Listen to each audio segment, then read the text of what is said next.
seems like you've had quite an interesting journey. Mhm.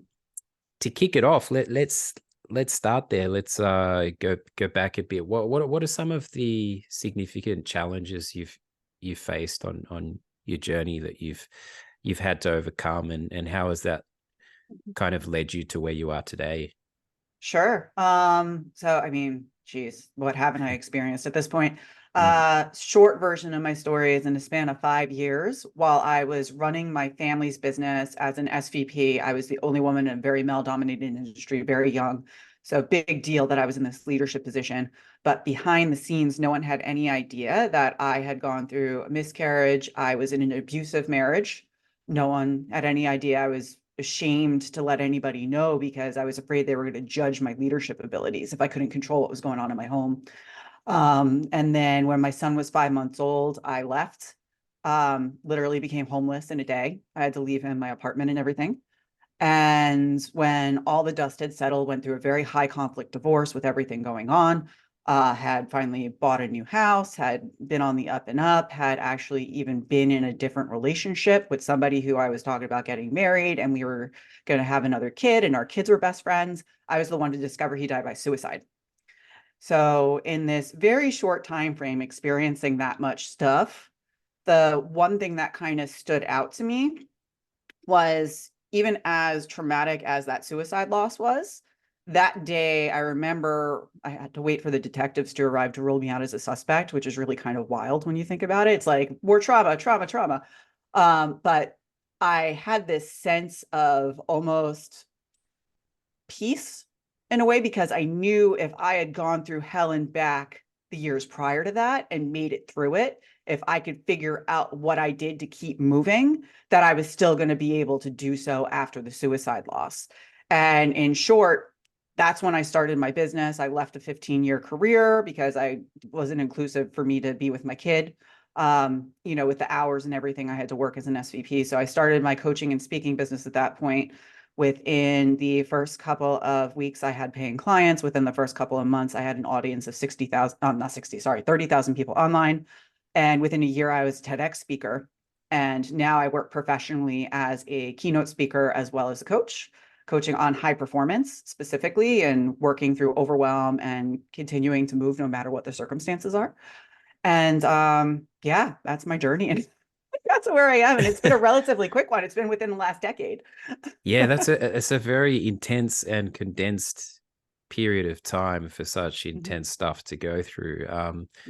It's pretty tricky. It must have been so hard to put up that veneer, when all that stuff was going on. And like you say, I think a lot of people in higher positions can relate to that. I don't want to show some kind of weakness, so I have to present this Mhm. which is really hard to hold on to. I think, like, to hold that in place is Mhm. really challenging, as opposed to like being a bit more literal, that but and also that kind of ethos that you had around perspective. If I can get through this, I can keep moving. I can relate to that as Mhm. well. Mhm. But yeah, what an intense thing that then pushed you in this very different direction, which Mhm. which has had awesome benefit by the sound of it. Well, and it's been amazing and a wild ride too, because it didn't just benefit my career, professionally. I also, within 6 months of my loss, met my husband by some miracle. And during the pandemic, when everybody was going through like so much loss, we found out that we were expecting another baby, and I literally went from being a single mom of one to a married mom of four in a year. So like Wow. tons of abundance, like really quickly. So it's as difficult as the 5 years were before it, then it like was a complete 180 on the other side of it. But I attribute a lot of that, and this is a lot of what I speak on in my keynotes. A lot of that was for my husband and I both. When things were really, really difficult, we just kind of kept moving, kept working on ourselves, kept addressing things. This is why I feel the concept of the overwhelm culprits is so important. Like really being able to identify, why are you stressed? Why are you overwhelmed? What do you need to bring into alignment to continue moving? Because had I not done that, I wouldn't be doing any of the stuff I'm doing today. I would be a victim of my circumstances, like so many Mm. people are. Yeah, just reacting and responding to Mhm. putting out fires and reacting, as opposed to Mhm. like taking the reins on it. Right. That, or even, when you think about what I went through in terms of the abuse with my marriage, it would have been just as easy for me to just be single Mm, for the rest of my life out of fear of that happening again, or, fear of, that being imparted on my kid, since we had gone through that before. And it was a lot of work and effort on me, personally, to deal with those fears and to continue to do things that were challenging and scary and whatever else to ultimately find the person that we're meant to be with. A lot of folks give up a little bit too early with that, or they don't do the internal work necessary to understand. Because a lot of times we find ourselves in scenarios and it's kind of like Groundhog's Day, that it's like the mm. same thing over and over. It's like, why does this keep happening to me? Like, oh, woe is me, like victim. But no, it's like you're, a result of your choices. You're Yeah, choosing these relationships, you're choosing these careers, you're choosing these jobs. What do you need to do differently to get a different result? yeah. There's a level of courage that comes into play when you've been hurt or in an abusive relationship, to then have the courage to say, I'm willing to go again, as in risk putting my heart on the Mm-hmm. line again. It's a courageous thing to do. I had, I experienced family divorce when I was young, and so when I was, as an adult, I was like, no matter what, I'm going to have stability, and I'm not going to. And then within, I had a relationship deteriorate within a couple of years of having my son.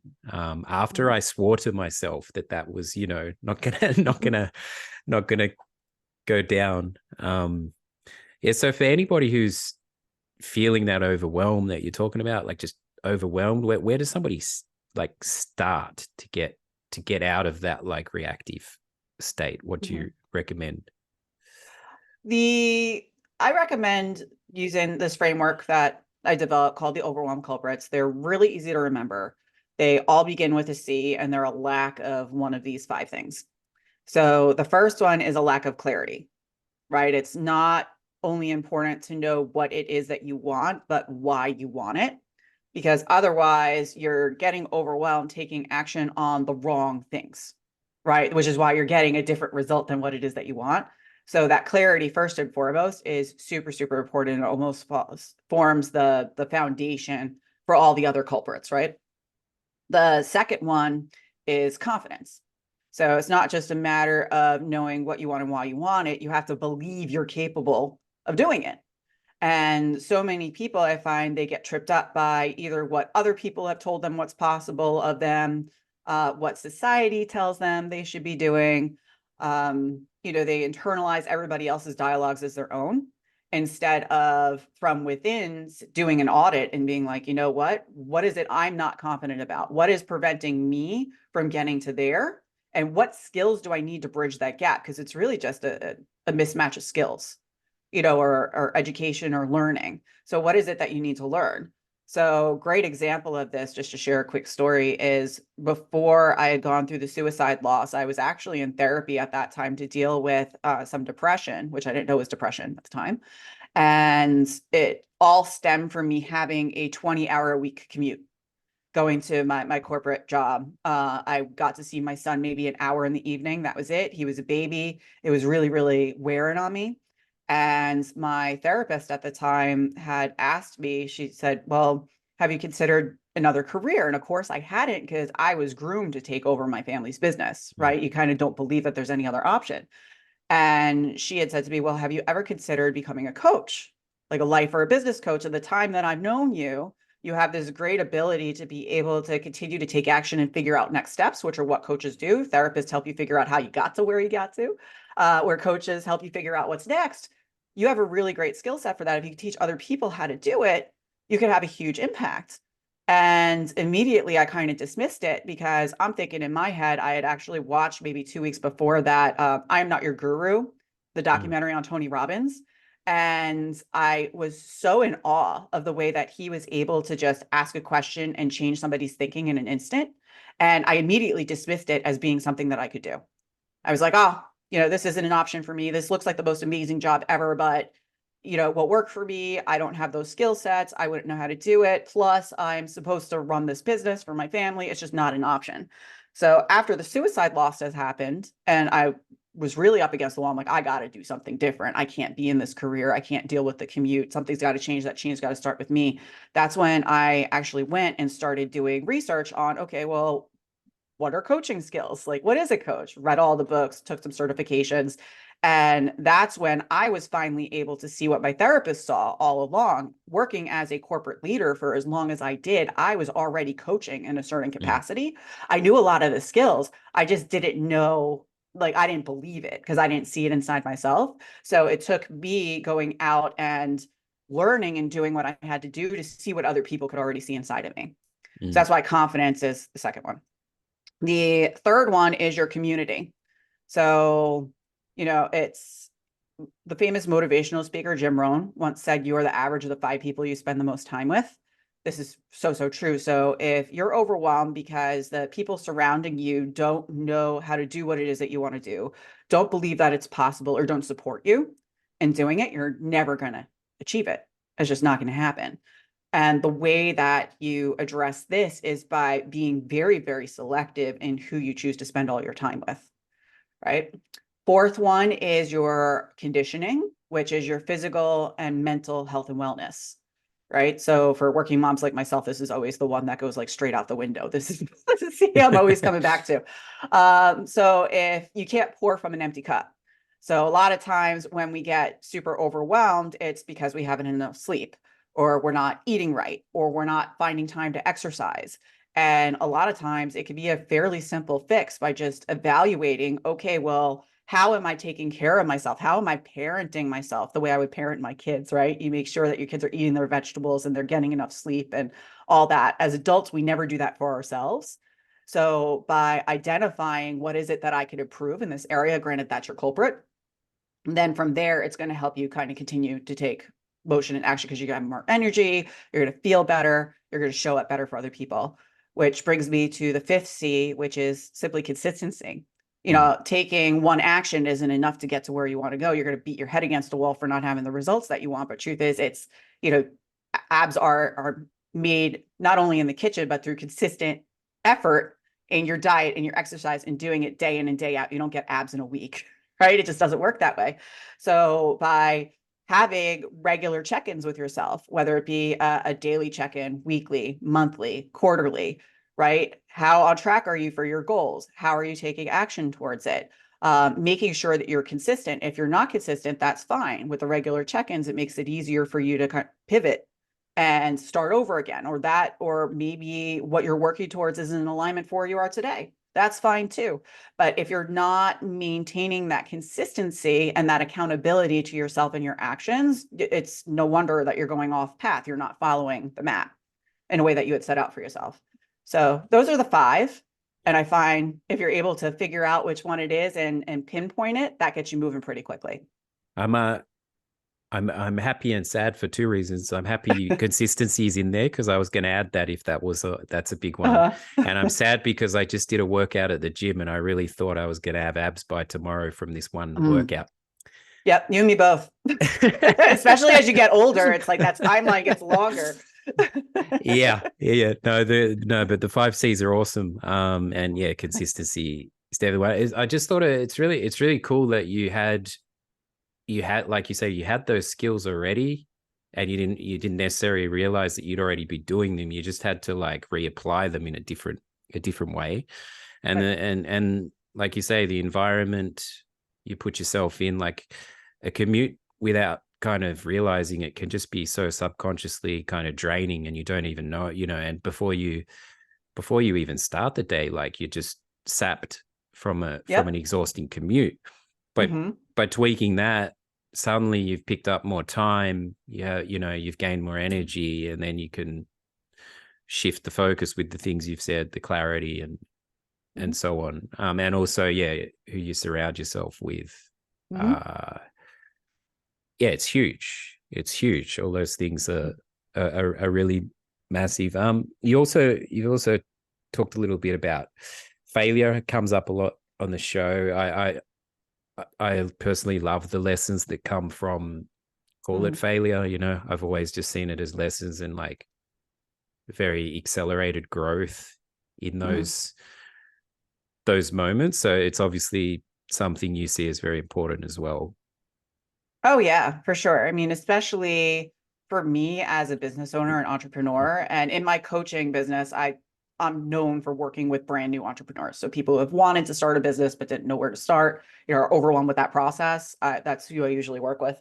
And I joke all the time, but this is so true that entrepreneurs are like the best professional failures, Mm. because the ones that are successful, it's because they failed and they failed and they failed and they failed so much that they eventually make money out of it. And it's truth. It's the truth though. So being able to adopt that mindset isn't easy, and it requires basically getting comfortable with discomfort. Because really, when you think about it, it's that discomfort is kind of your signal that you've hit your max of your capability in a way. And by doing whatever that thing is, it's pushing that comfort zone, because there's either a gap in, the confidence, a gap in the skill set, education. There's something there that through the time and the doing of that action, whatever that thing is that you're afraid to do, the more you do it, then it becomes second nature, but it requires doing those reps, that consistency we were talking about before, to really kind of help with it. But the good part about it is if you make it kind of a habit every single day to do like one thing that freaks you out, and it can be something small, it doesn't have to be something major, but like something minor that you find uncomfortable that you really want to avoid doing. It could be, working out in the morning. You absolutely hate it. You're just going to make it a point that in the morning you're going to try to do 5 minutes, right? Something small. Then from there, the more you do it, that 5 minutes doesn't become a big deal. Then all of a sudden, 15 minutes could be in the realm of normal, 20 minutes, and you kind of work your way up from there. So many people just avoid it altogether just because of that discomfort. And it's a shame because they're missing out on a lot. Yeah, there's a real rewarding knock-on effect by leaning Yep. into that, Mhm. and like you say, very tangible, bite-sized pieces that aren't too overwhelming. Like Mhm.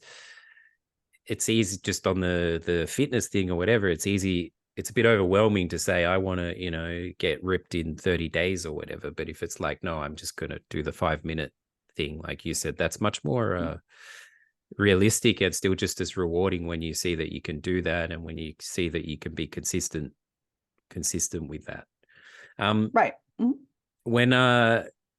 When somebody's perhaps struggling to identify what their talents are, I mean, I think we have a sense of the things, our strengths, but sometimes, like, I'm a big advocate of like hard, honest truths and asking people that you kind of trust and value to give you like honest appraisals of, but it's often surprising, you think you might be strong in a particular area and other people don't necessarily see it that way. Mhm. How do you go about, well, how would somebody go about it, like identifying their strengths? Sure. So, and I think you touched on a really good point too before I provide a tip for that. Sometimes it's so difficult for us to see our strengths because our strengths come easy.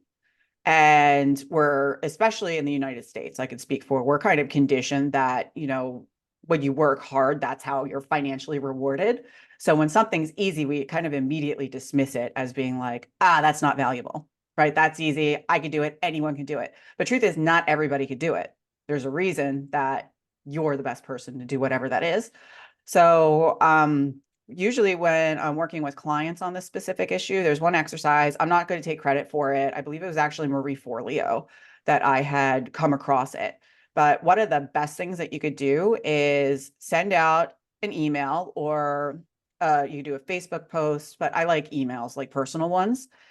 And you're going to send it to like 15 to 20 people. You want like a sizable number of people to collect information from, and just ask them straight up, like, hey, I'm doing this project, or I was challenged by my coach or whoever it is. And they told me to ask, those people closest to me what my greatest strengths are. What do you think that is? And it is so eye-opening getting those responses back.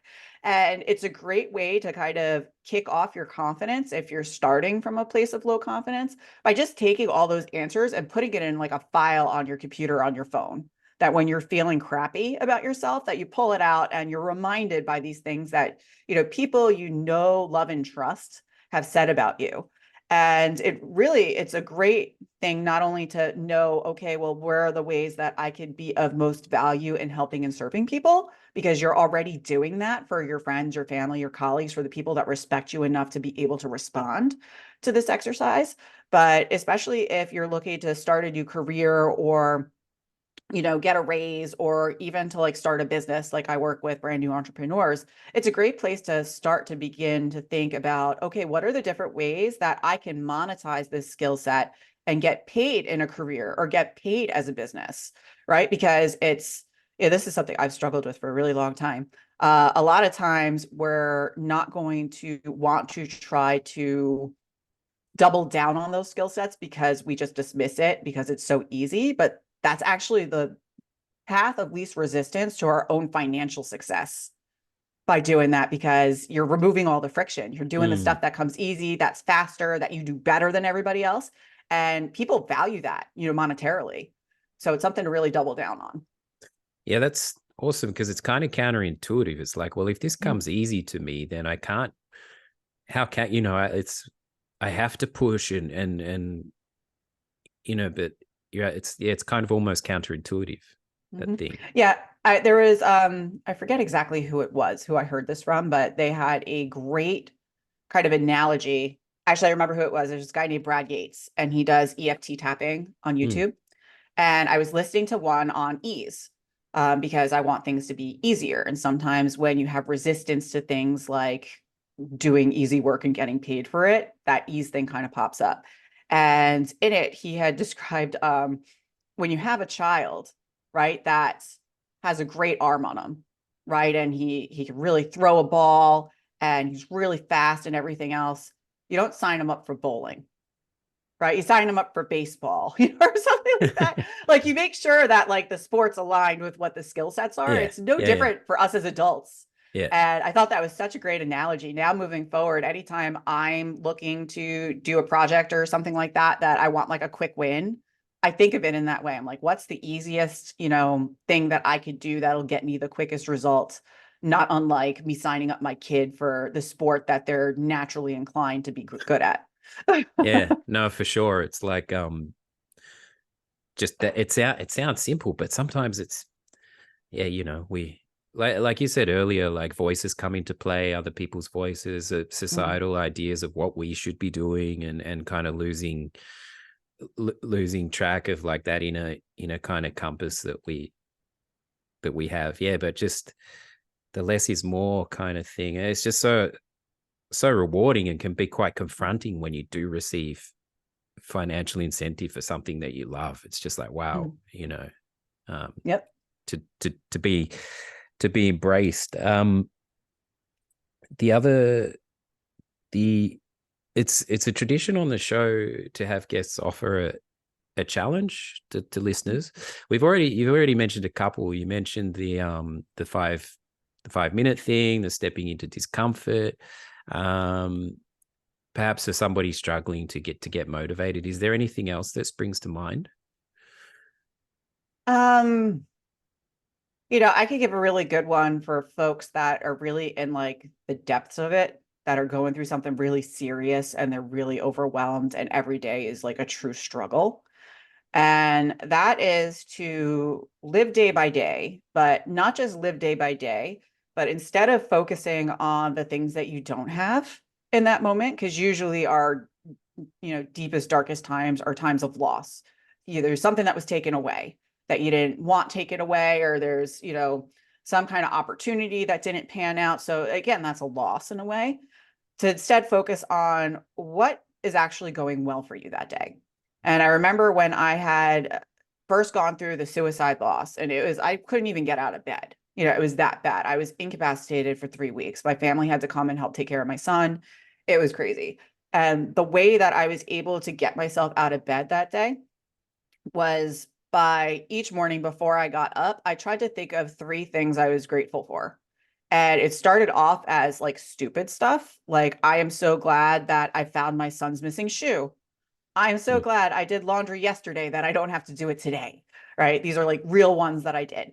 And by doing this again on a daily basis, building up that muscle little by little, the you go throughout your day, then kind of searching for that light in the Mm. day, and then it becomes more noticeable. So then the big things kind of pop up. I think a lot of folks, especially when it comes to things like gratitude practices, you think that you have to put all this pressure on it to be like, I'm grateful for rainbows and sunshine and all this stuff, where really it could be like something like a really minor convenience, right? That we could be grateful for, which that small, tiny thing can make the biggest difference, especially if you're going through something really serious.